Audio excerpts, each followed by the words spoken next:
El tercer estudio, utilidad diagnóstica de punción con aguja fina de lesión quística de páncreas por ecoendoscopía. Descripción de una serie de casos. Doctor Mansol. Bueno, sí.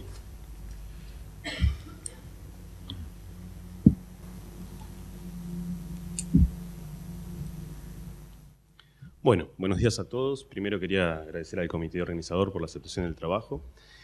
El mismo es utilidad diagnóstica de la punción con aguja fina de lesiones quísticas de páncreas por ecoendoscopía y es una descripción de una serie de casos. Ahí está. Bueno, para hacer una breve introducción, las lesiones quísticas de páncreas son una patología de baja prevalencia y conforman un grupo heterogéneo con diferentes hallazgos histopatológicos, pero que pueden llegar a tener similar aspecto imagenológico. En los últimos años, el avance de los métodos diagnósticos por imagen hacen que cada vez estas lesiones sean diagnosticadas con más frecuencia y, por ende, nos lleguen más habitualmente a nuestros consultorios. La punción con el análisis bioquímico y citológico de los fluidos aspirados por ecoendoscopía con punción puede ayudar al diagnóstico diferencial de este tipo de lesiones, ¿sí?, constituyendo una herramienta de gran utilidad para establecer su diagnóstico. El objetivo entonces del trabajo es evaluar la utilidad de la ecoendoscopía con punción para arriba del diagnóstico en los pacientes que se les diagnosticaron por otro método una lesión quística de páncreas. Se incluyeron adultos de ambos sexos que fueron derivados para realizarse una ecoendoscopía con punción de lesiones quísticas de páncreas que habían sido diagnosticadas o por tomografía o por resonancia. ¿Sí? El estudio se incluyeron pacientes en el periodo de mayo del 2010 al 2012. Se realizó todo en un centro de endoscopía de acceso abierto donde se derivaban los pacientes en Buenos Aires. El diseño del mismo es descriptivo, retrospectivo y de corte transversal.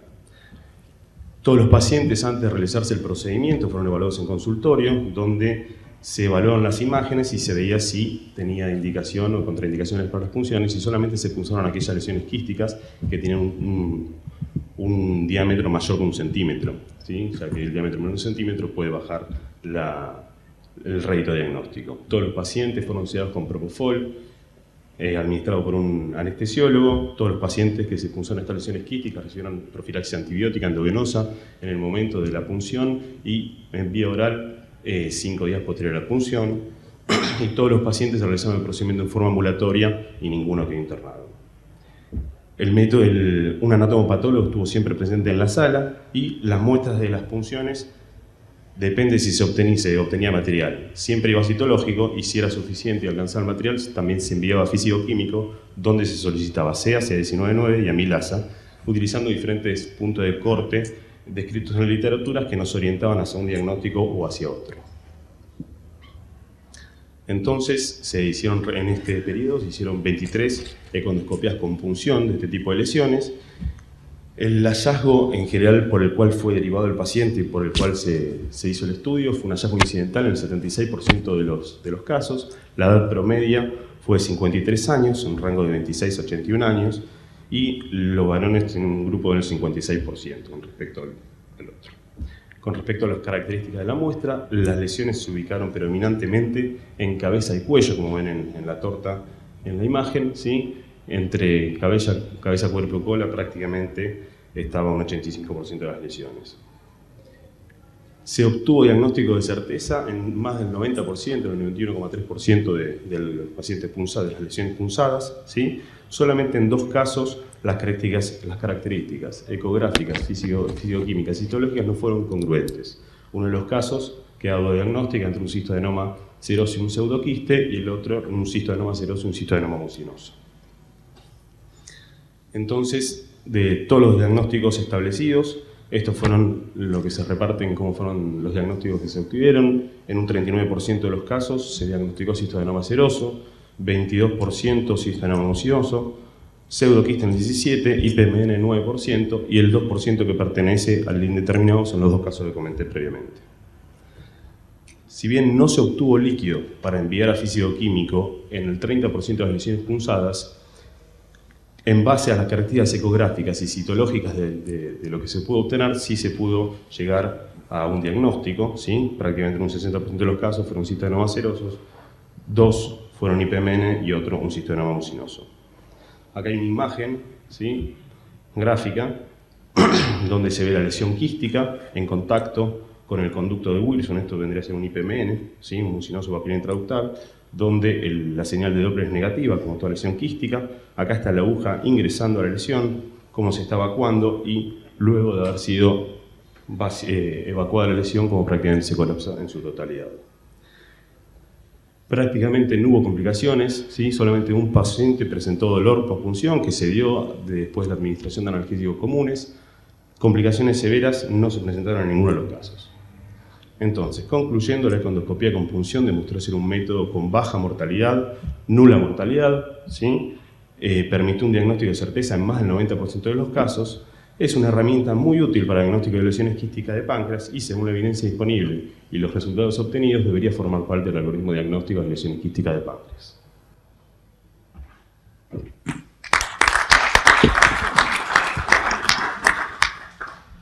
¿Alguna pregunta o comentario? Leandro, una pregunta, perdón, cuando comenzaste, el gol estándar, ¿con qué se comparaba para saber, confirmar qué diagnóstico tenía esa lesión? Lesiones que, digamos, por imágenes y por la punción, tenían características de lesiones mucinosas que tienen indicación quirúrgica, se mandaban a cirugía. Las otras obviamente se seguían porque no tienen indicación quirúrgica y las vamos siguiendo en el tiempo. Las lesiones que son benignas se les sigue a los 6 meses o al año, se les hace una econdoscopía, según el criterio también. Muchas veces, al ser un centro abierto, muchas veces dependemos del médico derivador, pero generalmente lo que se sugiere en los pacientes, en las lesiones que tienen aspecto benignas, es hacer simplemente un seguimiento econdoscópico, o eventualmente, si hay alguna duda, como las dos que había, en realidad en una de las lesiones se sugirió mandar a cirugía y en la otra simplemente control, porque tanto el pseudoquiste como el citónoma seroso son lesiones benignas, entonces por ahí a esa lesión sí hacer un seguimiento econdoscópico. Bien. Esa aclaración me parece importante porque si uno quiere medir, quiere decir que más del 90% de certeza, tiene que compararlo a todos con el gol estándar, que sería con la cirugía. Y en este caso hay algunos que no fueron a cirugía. Por eso entonces, hablamos de utilidad y no de sensibilidad, de especificidad ni nada de eso, porque no hay digamos, no fueron todos los pacientes a cirugía y no tenemos la pieza anatomopatológica como para compararlos. Digamos, no.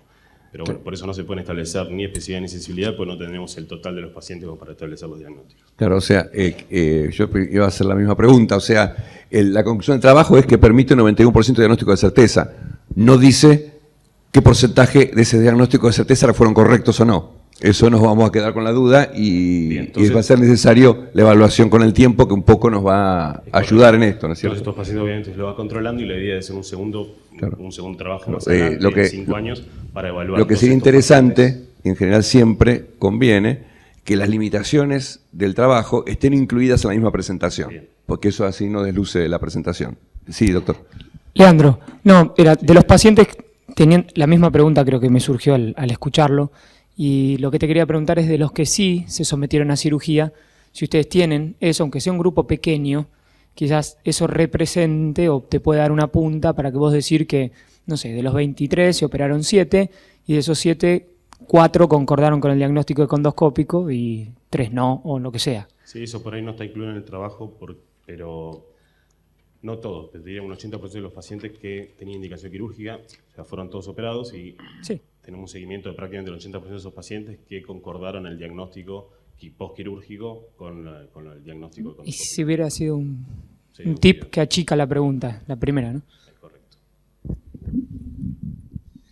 En los pacientes que ustedes vieron que tenían características de benignidad y que, bueno, que fueron al control endoscópico, ¿ustedes piensan en utilizar la resonancia magnética, por ejemplo, en este tipo de pacientes, ya que es un método no invasivo y accesible en la mayoría de los centros? Depende del tipo de lesión, sí. Si uno tiene una lesión que claramente tiene las características econdoscópicas bien patognomónicas de un citónoma seroso, por ejemplo, y eso concuerda con el líquido, sí, tranquilamente se lo puede seguir con una resonancia.